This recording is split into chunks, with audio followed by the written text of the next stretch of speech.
पिछले लेक्चर में हम लोग रीमान इंटीग्रेशन की चर्चा कर रहे थे। रीमान इंटीग्रेशन में हमने देखा था कि अपर रीमान इंटीग्रेशन अगर लोअर रीमान इंटीग्रेशन के इक्वल होता था तब हम कहते थे कि ये रीमान इंटीग्रेबल है। अगर इक्वल नहीं होता था तो हम कहते थे कि ये रीमान इंटीग्रेबल नहीं है। इस पे आधारित हमने क्वेश्चन भी कर चुके हैं। आइए आज नए प्रॉब्लम के साथ शुरुआत करते हैं। So that the function fx defined on closed interval 0, 1 as fx equal to 1, fx की वैल्यू क्या है 1 if x is a rational number and fx की वैल्यू -1 कब होगा if x is irrational, is not Riemann integral। तो हमको ये दिखाना है कि इन दोनों कंडीशन पे ये रीमान इंटीग्रेबल नहीं है। ठीक है ना, बात समझ में आ गई आप लोगों को। यानी हमें ये दिखाना है कि रीमान इंटीग्रेबल नहीं है। तो रीमान इंटीग्रेबल नहीं होगा, इसका मतलब अपन Riemann integrable is not equal to lower Riemann integrable. अगर हो जाए तो हम कहेंगे कि ये रीमान इंटीग्रेबल नहीं है। ठीक, ये क्वेश्चन 2019 में आया हुआ था। देखिए हमने लिखा है let the sub interval x के -1 एक्स के, ये आपको पता है, इसमें कहने की कोई बात नहीं है। फॉर ब्रे k equal to 1 2 3 dot dot है। For any partition of P close interval a comma b contains both rational and irrational number. ठीक, तो ये हम ये कर रहे थे कि partition of P close interval a comma b contains both rational and irrational number. Hence the upper bounded M k क्या हो जाएगा 1 हो जाएगा और लोअर का क्या हो जाएगा -1 हो जाएगा। ठीक है, तो हमने लिखा है upper bound capital M k equal to 1 and the lower bounded small m k equal to -1। ठीक,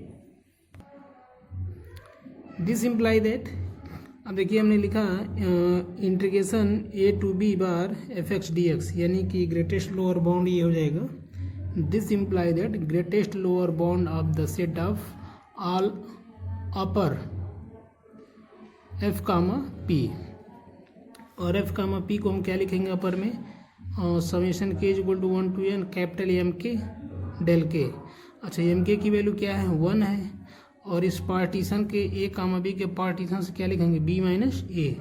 तो 1 का अगर मल्टीप्लाई कर दें तो क्या हो जाएगा b - a हो जाएगा। ठीक, एंड ये इंटीग्रेशन देख लीजिए लोअर अपर बाउंड का a bar b fx dx equal to least upper bound of the set of all L F comma p। This imply that summation k equal to 1 to 1, ये lower का है sorry list का है, तो यहाँ क्या लिखते हैं स्मॉल एम के डेल के, और ये स्मॉल एम के की वैल्यू क्या है -1, क्योंकि लिखा है -1 इफ एक्स इज इरेशनल। तो यहाँ क्या हो जाएगा -1 और डेल के की वैल्यू b - a। अब यहाँ पे अगर माइनस से मल्टीप्लाई कर दिया जाए तो ये आपका माइनस हो जाएगा, ये प्लस में हो जाएगा। This imply that a - b। अब जरा देखिए इसमें दिया है b - a, इसमें दिया है क्या a - b। इसका मतलब ये है कि upper Riemann integral is not equal to lower Riemann integrable. ठीक है,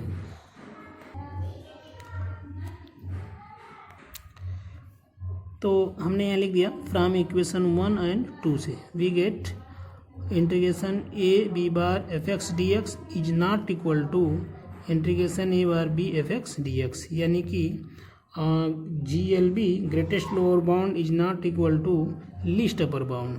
ठीक है, इसका मतलब ये हुआ कि ये upper Riemann integral lower Riemann integrable के बराबर नहीं है। तो हम ये कह सकते हैं कि F is not R integrable. ठीक है, F is not R integrable, ये आपका प्रूफ हो गया। ठीक, आगे देखते हैं। आइए देखिए next theorem. If a function f such that closed interval ab equal to r is continuous on closed interval ab, then it is r integrable on closed interval ab। ठीक है, यानी कोई फंक्शन दिया हुआ है F such that close interval A b, ये किस में बिलोंग कर रहा है, ये आर का कोई नंबर है, रियल नंबर का, ठीक है। और ये क्या है, क्लोज इंटरवल ए बी पर क्या है, कॉन्टिन्यूअस है। ये क्लोज इंटरवल ए बी क्या है, कॉन्टिन्यूअस है। तो कह रहा है कि आप शो करके दिखाइए कि ये आर क्या है, इंटीग्रेबल हो। इसका मतलब ये है कि हम ये दिखा दें कि क्लोज इंटरवल ए बी रीमान इंटीग्रेबल है, ठीक है ना।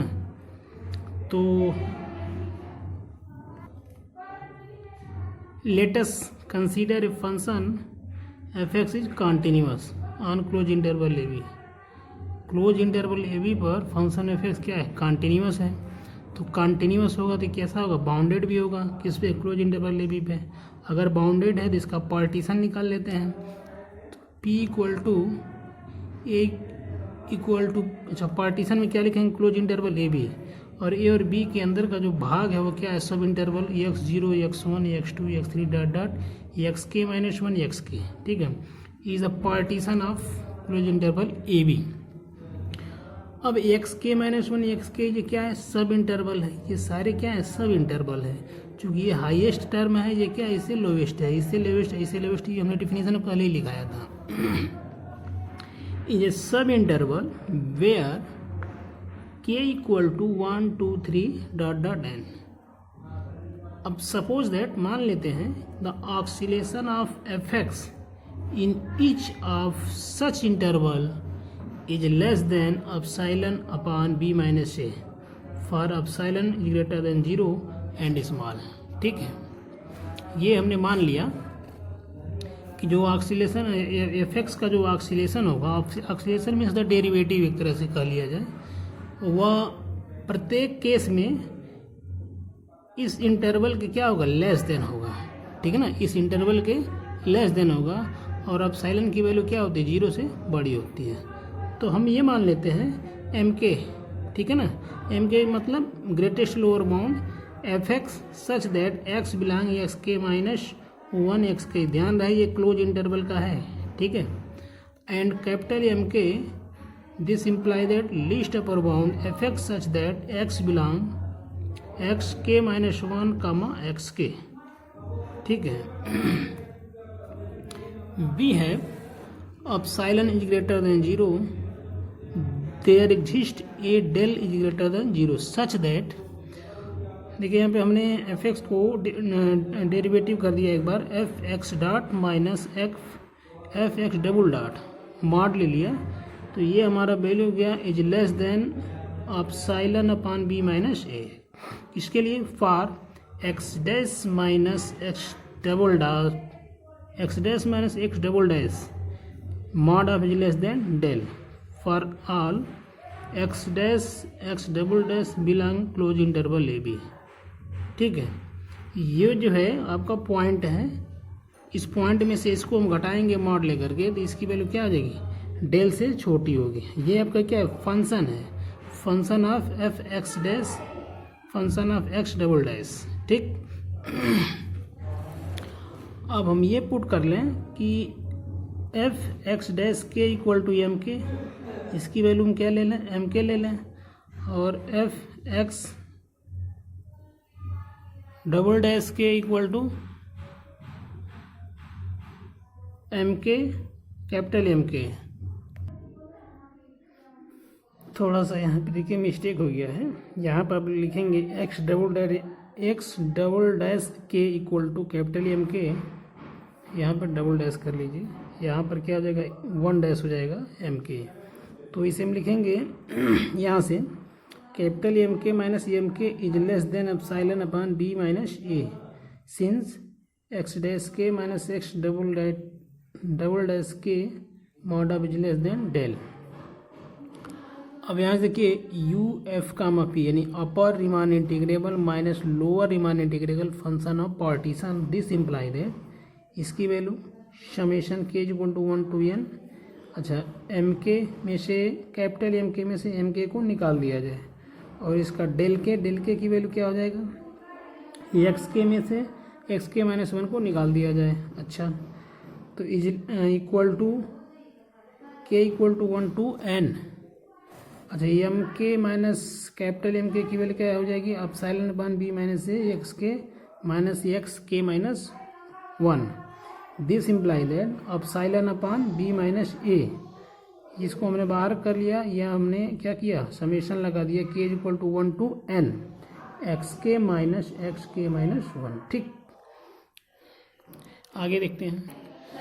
तो हमने यहाँ पे क्या पाया, अपसाइलन अपान बी माइनस ए और एक्स के माइनस 1 की वैल्यू क्या हो जाएगी, अब बी माइनस ए, तो बी माइनस ए से बी माइनस ए को कैंसिल कर देंगे तो हमारे पास रिजल्ट आ जाएगा अपसाइलन। ठीक, so F is R integrable on close interval A B.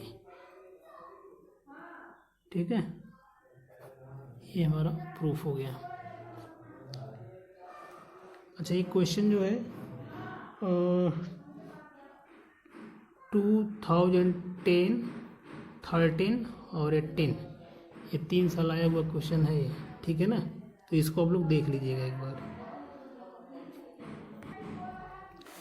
अगला थ्योरम देखिए, लिखा है if F is R integrable on close interval A b and c belong open interval A b, then f is r integrable on both close interval a comma b and c close interval c comma b, and conversely integration a to b f equal to, ये क्या हो जाएगा, integration a to c f plus c to b f। ठीक, ये भी question आया हुआ है 2015 में। ठीक है ना, हमें ये दिखाना है कि r कोई क्या है, इंटीग्रेबल है क्लोज इंटरवल ए बी पे, और सी कोई पॉइंट लिया, सी कोई सेट है जो इसके ए कामा बी के अंदर बिलोंग कर रहा है। तो ये कह रहा है कि जो दोनों इंटीग्रेबल होगा, कौन, ए कामा बी का क्लोज इंटरवल और सी कामा बी, ये दोनों क्या होगा, इंटीग्रेबल होगा। Then F is R integrable on both. देखिए यहाँ पे लिखा है F is R integrable on a comma b, अगर इस पर ए कामा बी पर ये इंटीग्रेबल है तो ये कह रहा है कि हमको ये दिखाइए कि f जो होगा इन दोनों पॉइंट यानी क्लोज इंटरवल ए बी या क्लोज इंटरवल सी बी पर भी इंटीग्रेबल होगा।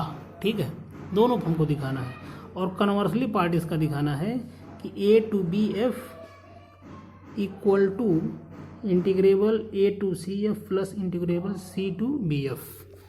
ठीक, आइए इसका प्रूफ देखते हैं। Since C belong open interval A B, ठीक, F is bounded on close interval A C and C comma B यानी close interval C B, if and only if it is bounded on close interval A B. ठीक है, यानी कि ये close interval ए b पर क्या है, ये दोनों बाउंडेड है। अब मान लेते हैं एफ क्या है, रीमान इंटीग्रेबल है कि इस पर क्लोज इंटरवल ए बी पर, क्लोज इंटरवल ए बी पर एफ क्या है, रीमान इंटीग्रेबल है। देन इसका मतलब ये हुआ for epsilon is greater than 0 there exist a partition P of close interval A B such that U यानी upper Riemann integrable F comma P minus lower Riemann integrable F comma P is less than epsilon. ये तो हम पहले से इसका Riemann integrable का definition पढ़ते आ रहे हैं। ठीक, अब ए और बी के बीच का जो पार्टीशन हमने ले लिया है वह क्या हो गया, पी स्टार। मान लेते हैं P star equal to P union C, denote a refinement of P. ठीक, तो U F comma P star minus L F comma P star is less than equal to U F comma P minus L F comma P is less than epsilon. According to इस equation के अनुसार हमने इसको लिख दिया, और हम ये मान लेते हैं कि P1 and P2 with the partition on A comma C and C comma B, यानी P1 जो है A कामा C का पार्टीशन है, P2 क्या है, C कामा B का पार्टीशन है, such that P star equal to P union P2। thus U F comma P star minus L F comma P star equal to, इसका हम क्या लिखेंगे, P F comma P star का you F comma P1 plus U F comma P2 ये minus लगा देंगे, L F comma P1 plus L F comma P2, ठीक। अब रीमान इंटीग्रेबल के अकॉर्डिंग हम इसको लिखेंगे, this imply that U F comma P1 minus ये एल एफ कामा P1, ये प्लस उतार लेंगे, यू एफ कामा P2 और इसका माइनस का मल्टीप्लाई कर देंगे तो ये आपका माइनस जाएगा, ये हो जाएगा minus L F comma P2। तो ये किसके इक्वल हो जाएगा, is less than epsilon by equation 2 के अकॉर्डिंग, ठीक है ना। इसके अकॉर्डिंग ये क्या हो जाएगा, is less than epsilon. Each of U F comma P1 minus L F comma P1 and U F comma P2 minus L F comma P2 are less than epsilon, यानी epsilon से क्या है, less than है, इसके अपेक्षा क्या है, less than है। Hence F is R integrable on both a comma c and C comma b. Thus हम ये लिख सकते हैं U F comma P1 plus U F comma P2 equal to U F comma P star. This imply that upper का मतलब क्या, greatest लिखेंगे, greatest lower bound U F comma P1 plus greatest lower bound U F comma P2। This imply that greatest lower bound U F comma P star, that is A comma C, ये A comma C P1 का है, plus इसका क्या हो जाएगा सी कामा P2, सी कामा भी function of P2 का partition का। This imply that P star यानी कि ए कामा बी इंटीग्रेबल ए कामा बी एफ, ठीक है। अब इसका कन्वर्सली पार्ट देख लेते हैं।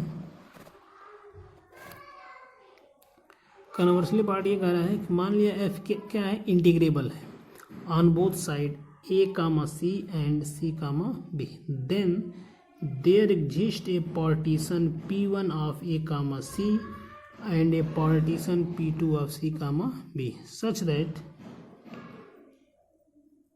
upper Riemann integral f comma P1 minus lower Riemann integral f comma P1 is less than epsilon by 2 and u f comma P2 यानी upper Riemann integral f comma P2 minus lower Riemann integral f comma P2 is less than epsilon by 2।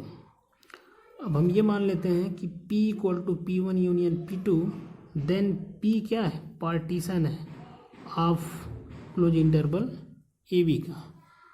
तो U F P1 minus L F comma P, U F comma P1 minus L F comma P, this imply that U F comma P1 plus U F comma P2, इसकी value है ये minus L F comma P1 और plus L F comma P2, देखिए bracket में है। अब Riemann integral के according हम इसको लिखेंगे तो ये हो जाएगा, this imply that U F comma P1 और ये minus L F comma P1, ये plus U F comma P2 minus L F comma P2 is less than epsilon by 2। इसकी वैल्यू क्या दी, एप्सिलॉन बाई 2, या देखिए यहाँ पर आप लिख सकते हैं फ्रॉम 2 था ना, यहाँ पे आप इक्वेशन थर्ड डाल लीजिए, इक्वेशन 4, और यहाँ पे आप लिख लीजिए फ्रॉम इक्वेशन या using equation third and fourth we get, ठीक है। तो इसके अकॉर्डिंग ये आपका क्या हो जाएगा, एप्सिलॉन बाई 2, ये प्लस उतार लेंगे, ये आपका epsilon by 2। This imply that epsilon by 2 plus epsilon by 2 equal to epsilon हो जाएगा। तो hence F is R integrable on close interval A B, ठीक है। तो इस तरह से हमने ये भी थ्योरम कंप्लीट कर दिया। ये थ्योरम मैंने पहले ही बताया 2015 में आया हुआ है।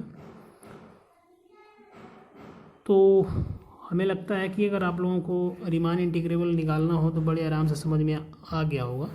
एक कभी कभी क्वेश्चन ऐसा होता है कि बदल के क्वेश्चन आप लोगों को दे देगा। जैसे मान लिया दे दिया 0 integrable 0, 1 x cube D x evaluate करने के लिए अगर दे दिया एफ एक्स इक्वल टू, ठीक है, और यहाँ पे कभी कभी वैल्यू दे देता है, या कभी कभी ऐसा आता है कि शो करके दिखाता है कि शो करके दिखाइए कि इसकी वैल्यू इतना होगा, ठीक है। तो हम सबसे पहले क्या करेंगे, यहाँ से हम पार्टीशन निकालेंगे। पार्टीशन निकालने के बाद GLB और LUB यानी कि ग्रेटेस्ट लोअर बाउंड निकालेंगे, लिस्ट अपर बाउंड दोनों निकालने के बाद हम MK और कैपिटल M के डिसाइड कर देंगे, और वहाँ से हम टेल के निकालेंगे, क्योंकि जो सब इंटरवल होगा तो सब इंटरवल में से जो हाईएस्ट पॉइंट होगा उसमें से लोवेस्ट को हम क्या करते हैं, घटा देते हैं। घटाने के बाद हम क्या कर देंगे, वैल्यू रख देंगे, इसमें आ जाएगा आपका रिजल्ट, ठीक है। तो कोई दिक्कत नहीं है, बड़े आराम से इसको कर सकते हैं। बस मेथड आपको मालूम होना चाहिए कि अपर रीमान इंटीग्रेबल कैसे निकलेगा, लोअर रीमान इंटीग्रेबल कैसे निकलेगा। अगर upper Riemann integrable lower Riemann integrable के बराबर है तो हम कहेंगे कि रीमान इंटीग्रेबल है, अगर बराबर नहीं है तो हम कहेंगे कि रीमान इंटीग्रेबल नहीं है, ठीक है। तो आज के लिए इतना ही, धन्यवाद।